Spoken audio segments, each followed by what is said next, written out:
बताती हूँ कौन है भीमराम। भीमराम उस पूरे क्षेत्र का उसका दबदबा है, वो बीजेपी का नेता है और उस एरिया का अध्यक्ष है। और इसका और रेशमी देवी के बीच का माजरा भी वहां के लोग जानते हैं और भीमराम कौन है वो भी वहां के लोग जानते हैं। हमने तो परिचय नहीं दिया था।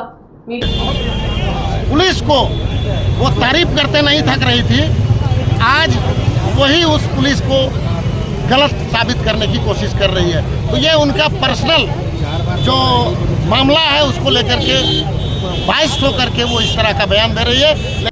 फॉरेंसिक का कोई भी टीम घटनास्थल के इर्द गिर्द भी नजर नहीं आया और इसमें भी प्रेस रिलीज में भी नहीं लिखा हुआ है कि कोई फॉरेंसिक एविडेंस कलेक्ट किया गया। भीमराम भी बुरा था, ना फांसी का सजा मिलना चाहिए और वो खुद गुनहगार था। आप देखिए कि ये भीमराम बीजेपी का पट्टा पहने हुए हैं। अभी बोलिए कि कोई भी पहन सकता है, वो कुछ भी बोल सकते हैं, तो ठीक है मानिए जिसको मानना है। ये इन्वेस्टिगेशन जो देख रहे हैं, इससे दोबारा ये मृतका का हत्या किया गया है, उसका गला घुटने का काम किया गया है। ना भूत हनुमान चालीसा पढ़ के जो आते हैं, ये वही लोग भूत हैं जो हनुमान चालीसा पढ़ के आते हैं और ये लोग बोलते हैं जय श्री राम।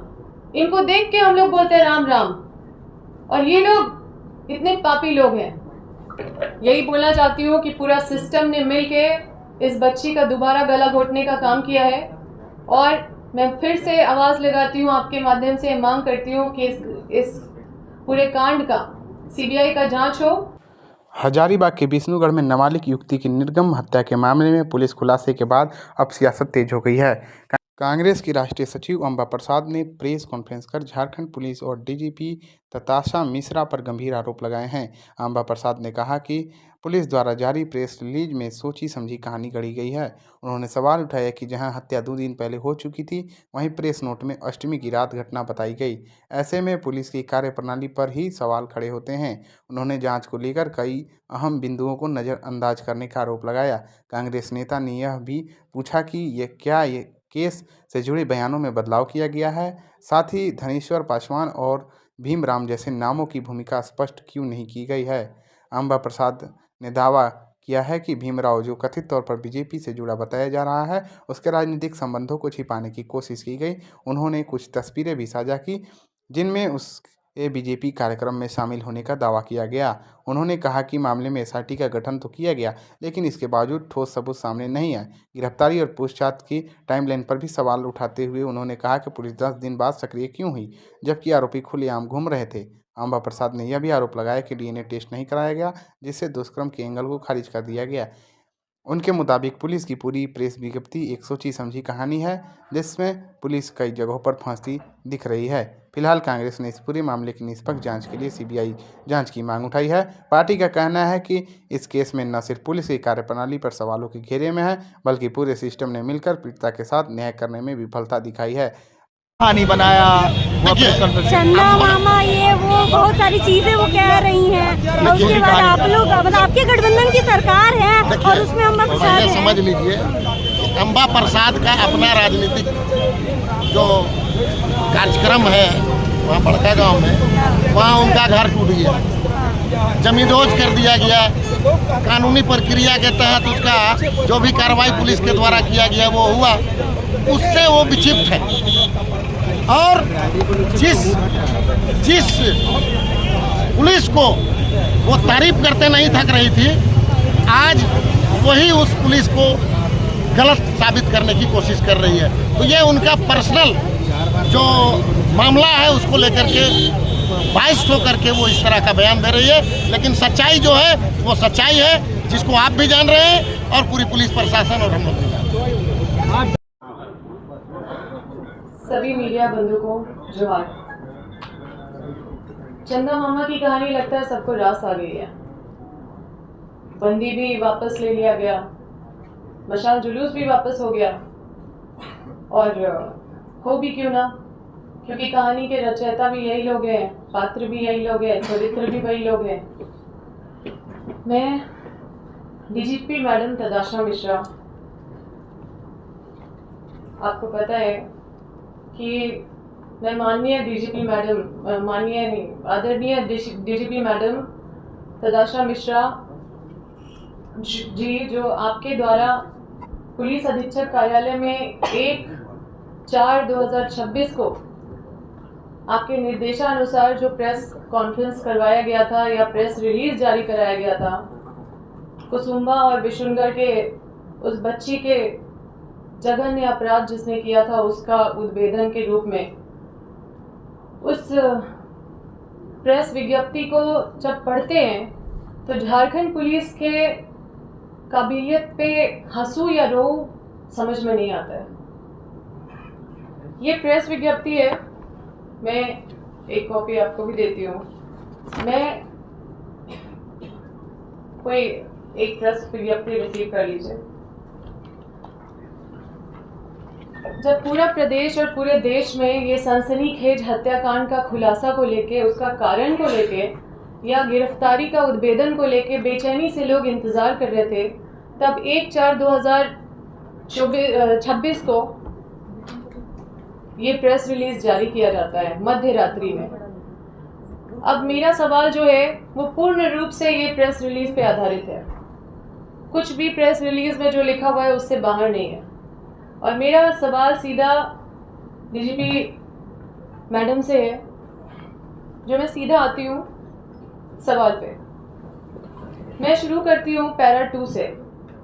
पैरा 2 में आपके अनुसार जो मृतिका की माँ है वही हत्यारन है और वही सूचक भी है। तो जो इस पे कांड दिखाया गया है, जो कांड ये प्रेस विज्ञप्ति पे, तो क्या ये एफआईआर का आवेदन बदला गया? क्योंकि अगर नहीं बदला गया तो अभियुक्त और सूचक दोनों एक है, सूचक भी वही है, अभियुक्त भी वही है, तो इसमें एफआईआर किससे साबित करवाइएगा? फिर तो रेशमी देवी जो जिसको हत्यारन बोल दीजिए या रेशमी देवी जो मृतिका की माँ है, उसको तो लाभ हो जाएगा और ये ट्रायल तो फेल कर जाएगा। दूसरा, आपके अनुसार कांड का लिखित आवेदन में रेशमी देवी ने धनेश्वर पासवान और अज्ञात पे केस दर्ज करने के लिए आवेदन दिया था कि वही लोग उनकी बच्ची का, नाबालिग बच्ची का रेप किया और हत्या किया।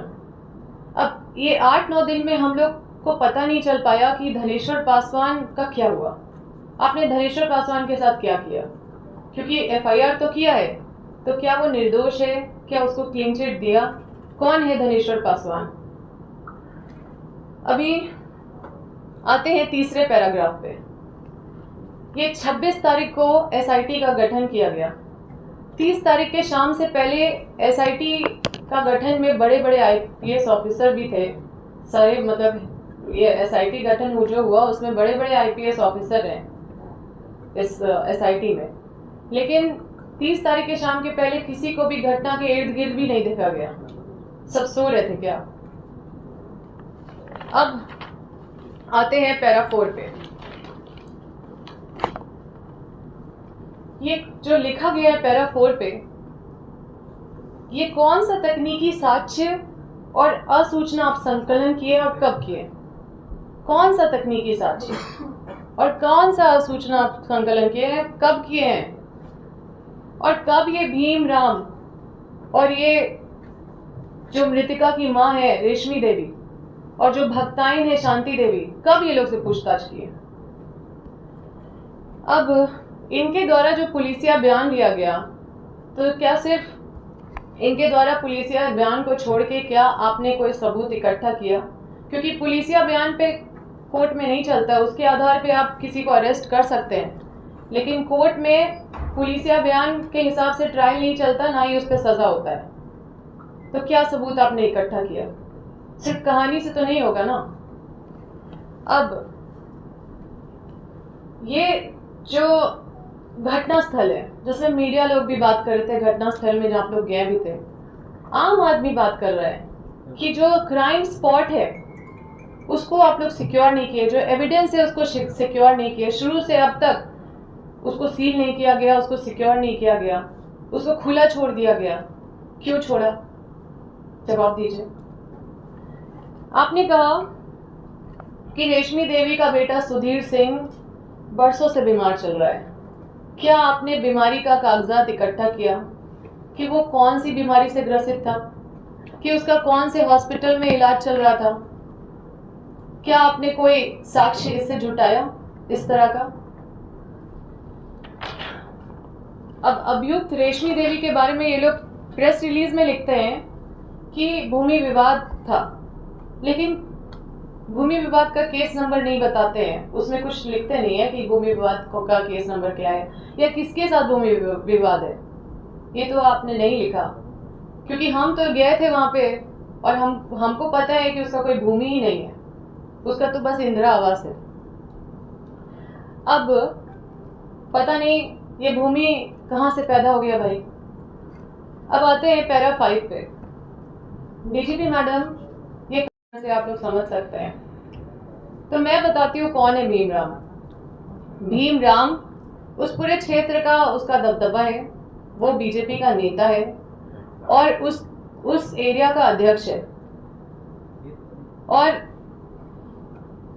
इसका और रेशमी देवी के बीच का माजरा भी वहां के लोग जानते हैं, और भीमराम कौन है वो भी वहां के लोग जानते हैं। हमने तो परिचय नहीं दिया था, मीडिया वाले खुद बोल रहे हैं उसका परिचय, ग्राउंड जीरो से रिपोर्ट कर रहे हैं। अब यहाँ पे ये लोग भी उसी तरह का कॉन्फिडेंस दिखा रहे हैं जैसा भीमराम कॉन्फिडेंस दिखा रहा था। तो एक चीज और कि 24 तारीख से लेकर 1 तारीख तक फॉरेंसिक का कोई भी टीम घटनास्थल के इर्द गिर्द भी नजर नहीं आया, और इसमें भी प्रेस रिलीज में भी नहीं लिखा हुआ है कि कोई फॉरेंसिक एविडेंस कलेक्ट किया गया। तो मृतिका का जो वजाइनल स्वैब होता है उसको ना मतलब उसको कलेक्ट किया गया या फिर उसको प्रोटेक्ट किया गया या डीएनए टेस्ट किया गया, तो इस पे तो कुछ भी जिक्र नहीं है और बोल देते हैं कि बलात्कार नहीं हुआ है। आप तो पॉस्को की इन्वेस्टिगेशन का मतलब एसओपी होता है पॉस्को इन्वेस्टिगेशन का, उसका तो आप धज्जी उड़ा रहे हैं, मोटिव का धज्जी उड़ा रहे हैं, आप साक्ष्य का धज्जी उड़ा रहे हैं। डीएनए टेस्ट किया ही नहीं होगा, नहीं तो लिखे होते हैं। अब देखिए विशुनगढ़ थाना के जो थाना प्रभारी है वो इंटरव्यू दे रहे हैं, आप लोग भी सुने होंगे कि बच्ची का प्राइवेट पार्ट में कोई छेड़छाड़ नहीं हुआ, बोले थे ना कि कुछ नहीं डाला गया। और यहाँ पे प्रेस रिलीज में आप देखिए कि लिखा हुआ है कि जो भक्ताइन है उसके प्राइवेट पार्ट में कॉलिंग स्टिक घुसा दी है जबरदस्ती। तो उन पे विश्वास करें या इस पे विश्वास करें? अब जो ये प्रेस विज्ञप्ति जारी किया गया है इसमें साइंटिफिक इन्वेस्टिगेशन कुछ नहीं दिखाया गया है, बस एक कच्चा कहानी लिखा गया है। अब बताइए कि ऐसे लड़ेगी प्रोसिक्यूशन इस केस को? आप बताइए कि ये कैसी पुलिसिंग है? ये मैं शुरू से जानती थी और डीजीपी मैडम भी जानती थी कि असली कहानी क्या है। और मतलब आप देखिए कि बीजेपी के लोग भी पूरा जोर जोर से तामझाम से पूरा विरोध प्रदर्शन कर रहे थे। हम भी निकले थे विरोध प्रदर्शन करने ताकि उन लोगों के कथनी के अनुसार आप काम ना करें, लेकिन वही हुआ जो मेरा आशंका था। इसलिए मैंने सीबीआई जांच का मांग किया था और 1 तारीख को बीजेपी का प्रतिनिधि मंडल भी गया था मिलने के लिए डीजीपी मैडम से। तो क्या वही ये कहानी देके आए हैं? अब आप बताइए कि कौन रात्रि में मध्य रात्रि में डीजीपी मैडम कौन डीजीपी जाते हैं अनुसंधान करने के लिए, वो भी 10 दिन के बाद, और वहां पे होते हुए भी प्रेस कॉन्फ्रेंस में हिस्सा नहीं लेते हैं। अच्छा, एक और बात कि इसमें ये भी लिखा हुआ है कि प्रेस विज्ञप्ति में कि छापेमारी दल भी 13 पुलिस का छापेमारी दल भी बनाया गया था। तो कहाँ छापा मारे? क्योंकि जो रेशमी देवी है वो तो वहीं बैठी हुई थी, तीनों अभियुक्त तो एक ही गांव में थे। रेशमी देवी वहीं बैठी हुई थी, हम भी मिले, वित्त मंत्री भी मिले, बहुत सारे लोग मिल रहे थे, मीडिया बाइट भी ले रहा था डेली। और जो भीमराम है वो भी मीडिया बाइट दे रहा था। वो रामनवमी में तो पुलिस सुरक्षा के बीच में डांस भी कर रहा था और वो बीजेपी के सभी नेताओं को वहां पे बुलाया और वहां पे उस घटना के बीच में सबको शामिल भी कर रहा था। और शांति देवी का तो पता नहीं। लेकिन ये लोग तो पूरा घूम ही रहे थे, रोज इनका मीडिया वाइट देख रहे थे। तो ये छापेमारी का जो 13 पुलिस का जो टीम बना था, छापा टीम, ये कहाँ छापा मारा, कब मारा, इतने दिन से क्या करा था? अब प्रेस रिलीज जारी करने के तुरंत बाद ये आपको भी पता है कि तुरंत अचानक से परिवार को सुरक्षा का अभाव हो जाता है। दरअसल सुरक्षा के आड़ में पुलिस घेराबंदी के बीच में जो बचे कुचे परिजन हैं मृतका के, उसको दूसरे से, ताकि वो नहीं मिल पाए, ताकि मीडिया वहाँ पे नहीं पहुँच पाए, ताकि राजनीतिक दल के लोग वहाँ नहीं पहुँच पाए, ताकि आम आदमी वहाँ पे नहीं पहुँच पाए, इसलिए उसको घेराबंदी करके रखा गया था। और ताकि सच का पता न चल जाए, जो घिनौना सच जो छुपाने का कोशिश किया जा रहा है, ताकि बीजेपी वालों का जो बोलती है वो बंद ना हो जाए। क्योंकि जब कपड़ा में दाग लगेगा, गंदा होगा, तो कपड़ा तो आदमी बदलेगा ही ना। कौन मुंह से फिर आएगा, कैसे मुंह दिखाएगा? तो ये तो बोलेंगे ही कि हमारा नहीं है, और आप लोग के मीडिया में वो बोल भी रहे कि हमारा कार्यकर्ता नहीं है, उस पर भी हम आएंगे। खैर, हम दिखाई देते हैं कि देखिए, जब ये कहानी लिखे थे तो पंचांग मिला के कहानी नहीं लिखा गया था क्या? पंचांग नहीं मिलाए थे क्या कहानी लिखने से पहले? यहाँ तो आप चूक कर गए। आप तो खुद ब्राह्मण भी है। अब आपकी कहानी के हिसाब से ये जो भक्ताइन है, उसको पीड़िता की माँ को बोली, मृतिका की माँ को बोली कि अष्टमी के रात 9 बजे के बाद शुभ मुहूर्त है बलि देने का। तो अष्टमी के रात को 9 बजे के बाद बलि देने का शुभ मुहूर्त है, और उसी की तैयारी में सब यही हुआ है। तो आप देखिए कि अष्टमी से पहले ही बलि हो गया। अष्टमी तो 24 तारीख की रात को अष्टमी तो नहीं था, सबको ही जानते हैं। तो ये शुभ मुहूर्त के पहले ही बलि हो गया, तो आपका ये शुभ मुहूर्त वाला कहानी भी फेल हो गया। फिर तो यहाँ पे ये कहानी का कोई मतलब नहीं बनता है।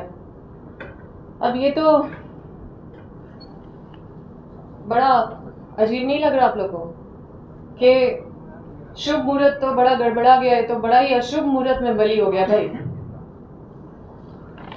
अब आते हैं पैरा 6 पे। देखिए कितना कच्चा कहानी लिखे हैं लोग। अब आते हैं पैरा 6 पे। अब आप ही बताइए ना कि कोई राह चलते किसी को ये बोल दे कि चलो मेरी बेटी का हत्या करना है, साथ दो, तो क्या आपको लगता है कि कोई साथ देगा? हाँ, तो 24 तारीख के शाम को 7 बजे से लेकर 9:30 बजे के बीच में अचानक रश्मि देवी उसकी छोटी बेटी का हत्या कराने के लिए भीमराम के पास जाती है और बोलती है कि हमको इसका बलि चढ़ाना है, आप साथ चलिए। और वो राजी भी हो जाता है और साथ में चला जाता है भक्ताइन के घर। कहाँ से लाते हैं ऐसा वाहियात कहानी? कोई विश्वास करेगा जी? ऐसा होता है? कभी सुने? आजकल खाने का मतलब दावत भी अगर किसी को देंगे ना, तो अनजान के घर कोई जाता भी नहीं है खाना खाने के लिए। और आप सोचिए कि भीमराम जैसा कोई करेगा? और भीमराम चला भी गया, और चला गया भक्ताइन के घर। सिर्फ चला नहीं गया, वही गला घोट के मारा, वही गला घोट के मारता भी है। और उसके बाद पैरा 7 में लिखा हुआ है कि फिर पत्थर से भीमराम ने मृतिका का सर फोड़ दिया। ये चंदा मामा का कहानी सुन के लगता है कि डीजीपी मैडम के साथ साथ जितने भी उनके टीम के लोग हैं, जितने भी सब कांस्टेबल से भी निचले दर्जा का उनको ज्ञान है। क्यों पद में बैठे हुए हैं? छोड़ दीजिए ना। अच्छा, इनकी कहानी आप पढ़िएगा तो भक्ताइन के घर में ही इनकी कहानी खत्म हो गई। लाश जिस जगह पे मिली, लाश को जहां पे पाया गया, वहां तक इनकी कहानी गई ही नहीं। तो वहां तक तो कहानी पहुंचाना चाहिए था ना। जिस जगह पे उस बच्ची का लाश मिला, उस जगह पे तो वहां तक तो कहानी पहुंचाना चाहिए था। अब आते हैं भीमराम प्रसंग पे। कौन है भीमराम? ये लोग तो छुपाए हैं। क्यों छुपाए होंगे? सोचिए ज़रा। एक फोटो में जो प्रदीप प्रसाद जी है, हजारीबाग के विधायक, बीजेपी विधायक, उनके साथ है। एक में हजारीबाग के सांसद के बगल में बैठने का हैसियत रखते हैं, और उन बीच में सोचिए कि उसके बगल में एक बड़ा पुलिस पदाधिकारी है। बीच में देखिए, इस तरह का हैसियत है इसका। और एक फोटो में बड़का गांव के बीजेपी विधायक के साथ बगल में बैठे हैं, और एक फोटो में बड़कट्ठा विधायक के बगल में भी फोटो देखिए। लेकिन बाकी राजनीतिक दल के साथ आपको इस तरह का फोटो क्यों नहीं दिखा? सब लोग तो जा रहे थे ना। अब ये बोलते हैं कि हमारा ठीक है, हमारा नहीं है, हमारा नहीं है बोल के आप तो बच नहीं सकते। देखिए, इसमें उसने बीजेपी का पट्टा भी पहना हुआ है जो फ्रंट में है। अब देखिए कि ये सक्रिय रूप से वहां पे नेतृत्व कर रहा है। तो सबसे पहले तो देखिए,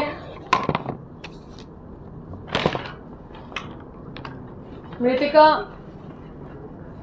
जो है वो बच्ची के बारे में जब सब सोच रहे थे, सब का रोंता खड़ा हो रहा था, तब हम लोग ये विश्वास किए थे कि पुलिस अच्छे से अनुसंधान करेगी। मृतिका का रूह मरते हुए भी उतना नहीं कांपा होगा जितना इस पुलिस का इन्वेस्टिगेशन का रिपोर्ट से कांप रहा होगा। आप ये इन्वेस्टिगेशन जो देख रहे हैं, इससे दोबारा ये मृतिका का हत्या किया गया है, उसका गला घोटने का काम किया गया है। और ऐसे हत्यारों को ये भगवाधारी पुलिस वर्दी, ये भगवा वर्दी वाले पुलिस झारखंड के नागरिक को मंजूर नहीं है। इस पे माननीय उच्च न्यायालय, माननीय महामहिम राज्यपाल महोदय, माननीय मुख्यमंत्री महोदय अगर इस विषय पे चुप रहेंगे तो हम देशवासियों के लिए दुर्भाग्यपूर्ण समय रहेगा। अगर उनकी चुप्पी होगी तो ये हम सब के लिए दुर्भाग्यपूर्ण समय होगा। और संविधान का गरिमा तभी बचेगा जब इस कांड में तीनों स्तंभ का संविधान का गरिमा तभी बचेगा जब ये तीनों मिलके इस कांड में सटीक अनुसंधान होगा और जो अपराधी है उसको सजा दिलाने का काम करेंगे। क्योंकि इस तरह का जो इन्वेस्टिगेशन है ये तो आप साफ आपके बीच में हम रख ही दिए हैं। अब बीजेपी कहती थी ना कि हम लाश पे राजनीति नहीं करते हैं, तो ये सही कहती है। ये लोग लाश पे राजनीति नहीं करते हैं, जिंदा लोगों को पहले लाश बना देते हैं, उसके बाद लाश के ऊपर राजनीति करते हैं। तो मैं जानती हूं कि कुसुम्बा की जो सीता है उसका एकमात्र उम्मीद और एकमात्र सहारा अगर कोई बचा हुआ है तो आप चौथा स्तंभ मीडिया है।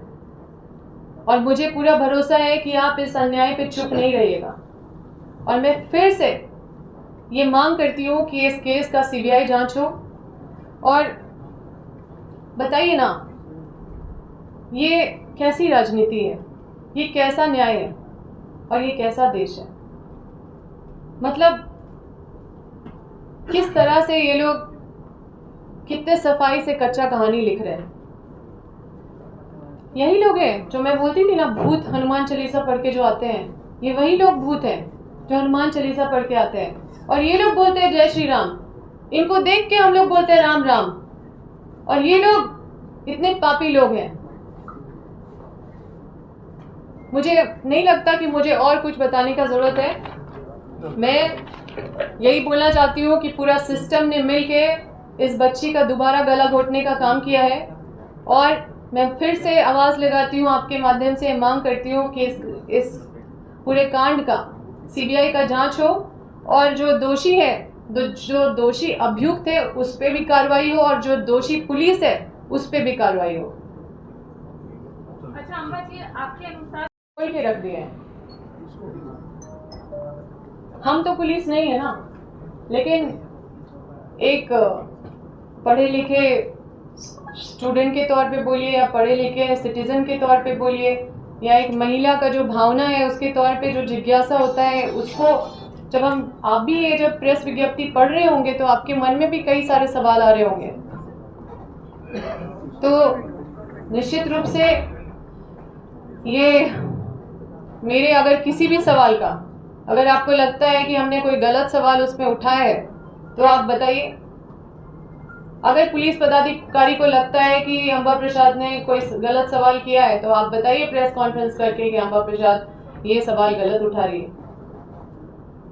मैम एक सवाल है कि आपके जवाब के अनुसार ये जो 3 आरोपी पकड़े गए हैं, इसके अलावा भी कोई चौथा भी है इस रोल में जिसे सरकार देखिए इतने दिन से क्या करने का कोशिश किया जा रहा था। आप बताइए, ये लोग तो फॉरेन से पकड़ के नहीं लाए उसको, सारे लोग तो एक ही गांव में थे, छापेमारी नहीं हुआ, हम लोग तो सब अपराधी लोग से ही मिल रहे थे, हम लोग अनजान थे, माँ कर आंसू देख रहे थे, उसको पोंछ रहे थे, हमें क्या पता कि कौन हत्यारे ने। हम तो अपनी भावना प्रकट कर रहे थे और उस घटना पे हम मतलब आहत थे। अब आप सोचिए कि किस तरह से ये सारे चीजों को इतने दिन लगा दिया गया, पूरा रामनवमी मनाया गया, 10 दिन के बाद ये सारा चीज को प्रेस रिलीज करके एक कच्चा कहानी के रूप में आप लोगों के सामने पेश कर दिया गया है। यदि पक्की कहानी आपके पास है तो सारा चीज रख दिया है। हम इससे सवाल कर रहे हैं ना, कोई बड़ा हम तो सवाल करने के लिए आए हैं, उनके ही प्रेस रिलीज से सवाल करने आए हैं और ये सवाल बनता भी है। क्या लगता है आपको कि इसके पीछे कोई और बड़ा चेहरा है? देखिए इतने दिन से तो आप लोग भी मीडिया है, संविधान के चौथे स्तंभ है, आप लोग ग्राउंड जीरो से सारे चीज को पता कर रहे हैं, आप लोग भी बहुत सारे चीजों में आश्चर्यचकित और बहुत सारे सवाल आपके मन में भी आ रहे होंगे। तो निश्चित रूप से इसमें अगर बीजेपी नेता को छुपाया गया है, कहानी छुपाया गया है, सारा कहानी को कुछ और गढ़ा गया है, तो निश्चित रूप से कोई बड़े आदमी को आप सोचिए कि एक कुसुम्बा का एप्स्टीन फाइल कहीं खुल ना जाए।